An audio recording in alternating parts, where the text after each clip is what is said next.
And it showed that Iran was completely powerless to do anything about it. I mean, what nation on the planet can have their embassy destroyed in another country and to have an assassination in their capital city on an inauguration and not go to war with somebody? Yet that's exactly what Iran didn't do, because they don't have the power to do it. So that should tell you. Wait a minute. That's false. That's a fundamentally false statement. Which part?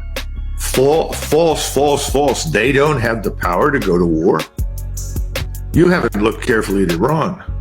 Iran's arsenal of missiles is enormous. It could flatten Israel in a day. They have the power to go to war. They have chosen repeatedly to avoid war. And I've said this 1,000 times. No one in the Middle East is interested in a war except Israel and the United States. That's it. There's no one else in the region that wants a war.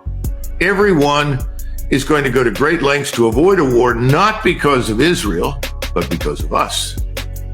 The Iranians don't want to go to war with us. The Iranians have been trying for 30 years to change their relationship with the United States, to build a rapport economically, socially, politically with the United States.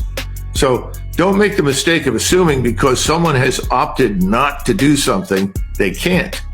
The real question at this stage is, what's the incentive for them to continue to do nothing, particularly when they're told that the only way they can satisfy us, potentially, based upon Mr. Netanyahu's demands, is to turn themselves into Libya.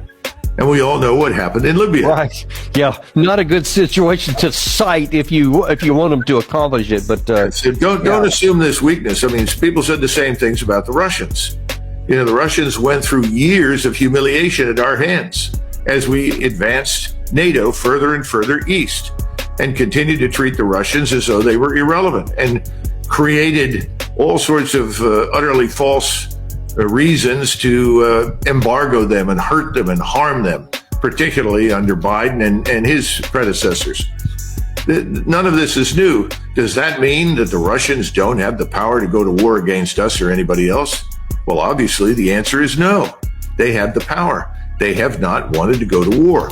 It strikes me right now that if you look at the rest of the world, the only two powers in the world today that don't seem to appreciate the catastrophic consequences of a real war are the United States and Israel.